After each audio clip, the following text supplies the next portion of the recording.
What's going on, beautiful people? It is I, your flying locomotive, and faster than a speeding bullet Supercliff, coming at you live with a brand new video. And for today's majestic and fantastic video, we are diving into a new beginning, a jumping on point, if you will. Written by Joshua Williamson and the art by Jamal Campbell, we are slapping up a new adventure with Superman, issue number 1. But before we dive into the adventures of the Man of Steel, if you are new to the channel, then smash that like and subscribe button. That way you guys never miss out on anything that happens on this majestic channel. So what are you waiting for? Let's raise the bar and go full on Super Saiyan. Hit that subscribe button. Thus, without further ado, let's dive into some old-fashioned superheroics with Superman, issue number 1. Our story begins with the one and only Superman, who at the moment is in the process of having to save a family from the villainous Livewire. Now Livewire, aka Leslie Willis, she's lashing out in public because seemingly her podcast, Shock Talk, was pulled from all streaming platforms. And so because of this, she's attacking her former employee at his wedding, basically as a way to say, F you. However, while Superman and Livewire are going at it, Superman during the fight is hearing a voice in his head. And it's clear that this voice seems to be aware of who Livewire is and what her strengths and weaknesses are. The only problem is that the voice, this person sounds like a monster. The voice is telling Superman that, he should break her legs because brutality is the key of disorienting her, or dunk Livewire's head in the water until she passes out. And thus the voice is revealed to be none other than Lex Luthor. And remember folks, back in Action Comics issue 1050, Lex was arrested and sent to Stryker's Island. And so everything that he's doing with regards to communicating with Superman, it's all happening at the prison. Now we don't know the reason why Lex is trying to help Superman, but regardless of it, Superman does his best to ignore his arch nemesis, and from there he's able to take out Livewire in his own heroic manner. Afterwards, once the police show up to arrest Livewire, it's here we are introduced to Metropolis' newest police commissioner, Chief Neo Castillo, to which then introductions have been made between Castillo and Superman. Later on, we pick up with Clark Kent at the Daily Planet, where he's writing a story covering today's events. Superman stopping Livewire from hurting folks and helping fixing the wedding that was interrupted. And let me tell y'all something, if Superman ever ended up marrying me and my future wife, you can bet your bottom dollar that my hype tank would skyrocket to the max. And so while Clark is writing his article, we see that he's listening to music on full blast. And what's funny about this is the fact that this is not in character of Clark Kent. Clark would never listen to music while working. He would be focused and bring his respectfulness and proper etiquette to his job. But wait, there's more to be had here folks, because we also learned that Lois Lane is now the new editor-in-chief of the Daily Planet.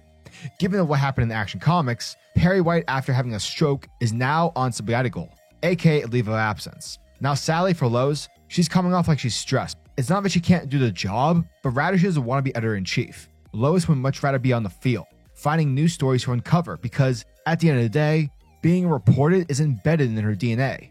That's who she is, and she's not some big shot who sits behind a desk. And so while Lois and Jimmy are talking, Lex Luthor starts to communicate with Clark again, telling our hero that Metropolis is in grave danger. Therefore, you must let go of your ego and work with me before it's too late. Thus, Clark dips, to which we then see him up on the Daily Planet's rooftop. Eventually, Lois shows up, and seeing that the headphones are on, it's obvious to her that Clark is trying to tune something out, to which Clark gets real with her. Because for Clark, so much has happened since his return from Warworld. And so like anyone who's dealing with a lot on their plate, he's trying to zone out and get used to what's happening, and get used to the current status quo. He also admits that throughout the years, he's trained his hearing to keep an extra focus on certain people. People like Lois, John, Batman, and Lex. And from prison, Lex is claiming he wants to help Superman from something bad happening. However, for Clark, he feels guilty that he can't trust Lex, and sometimes he feels that Lex is the only person he's ever known to give up on. But it isn't true, because as Lois points out, Lex gave up on himself. Lex gave up on Lex. He's a bad guy because he wants to be. And so no matter how many people Superman has saved, at the end of the day, sometimes you just can't save everyone.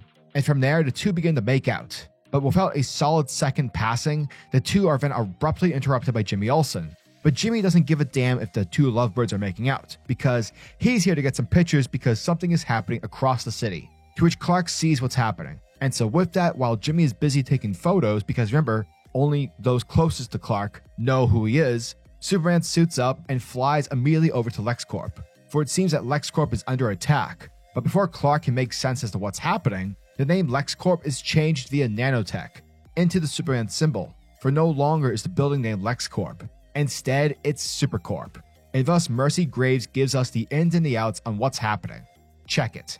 Following Lex's most recent incarceration, all of LexCorp has been turned over to Superman, for Lex has concerns for the future, and it's his belief that there is something dire on the horizon, something bigger, but the feud between him and Supes makes that no longer important. They need to put that stuff to the side. And after a little Disney-esque introduction, something similar to the Grandmaster's intro in Thor Ragnarok or Dino DNA like in Jurassic Park, it's revealed that Lex has gathered some of the world's greatest minds to work under Superman, to help protect the world and to invent new pieces of tech to counter those who would wish to deal the Earth harm. And this is where, Lex traps Superman, because if Superman turns control over to someone else, then who's to say that person will do the right thing? And then there are those working for Supercorp, which is half of Metropolis. For Superman, if he says no to it, then they'll end up losing their jobs due to contracts. Now, it's when Mercy shows a hologram that resembles a mixture of Lex and Jor-El, to which we then see the Man of Steel leave in anger. And from there, he takes off into the sky as he flies across the city to speak with Lex Luthor. However, while en route, Superman gets sidetracked as he comes across Parasite, attacking a school bus full of innocent people. And once more, as Superman begins to duke it out, Lex is again communicating with Superman, telling our hero that there's an energy absorption cannon back at Supercorp. And so if you fly back there and use it on Parasite, yeah, sure, it might kill him, but, let's be honest, the world is better off without Parasite. But once more, Superman ignores the devil on his shoulder as he fights the way he fights. Now, Supes is under the belief that Lex has somehow orchestrated Parasite's escape from Star Labs in order to screw around with him. But Parasite reveals that this wasn't Lex's doing. And with that, Superman is taken by surprise as Parasite multiplies himself into an army of parasites, and thus they all begin to absorb a substantial amount of energy on Superman, thus causing our hero to black out. In time, Superman wakes up strapped in a chair, and what we learn is major here because it seems that Lex was telling the truth. Something bad is coming from Metropolis. But what's interesting is the fact that this incoming darkness isn't a Superman foe. Rather, Superman is fighting and now captured by one of Lex's own supervillains. And that, folks, was the end of Superman, issue number 1. And thank you guys for checking out my video, as it truly, truly means the world to me. Superman issue 1 was a fantastic opening for what's to come for this new creative team's vision for the Man of Steel. What I like about this issue is the fact that it feels like a classic issue of Superman. Superman's fighting villains in Metropolis, Clark is working to Daily Planet, and Lex Luthor is plotting in the background. But what this issue also manages to do very well is by making sure to include the new updates to Superman's world. Lois taking over the Daily Planet for Perry, and Lex being in jail, and the mentioning of Warworld. I hate to harp on the guy, but back when Bendis took over for Superman, it seemed as if he didn't care when it came to Peter J. Tomasi's stories. Like, nope, I don't care, I'm going to tell my own story. Obviously, Josh wants to tell his own story, but unlike Bendis, I like how Josh is incorporating things that have happened in the past and is using these status quo shifts to help carve out the story.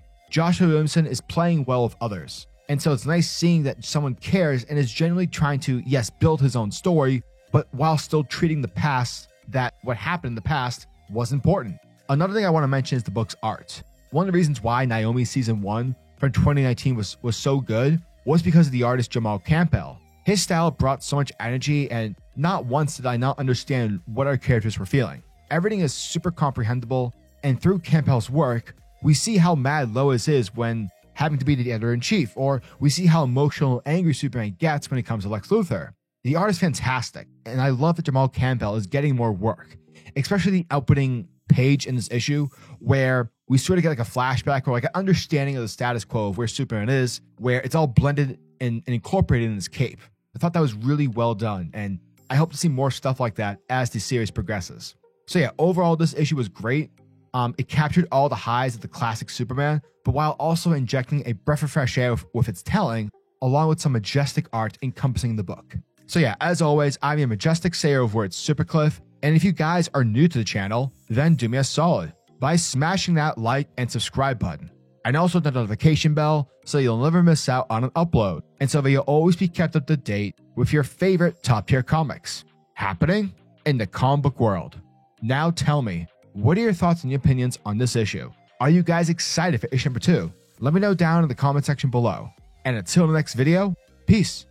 Giggity goo.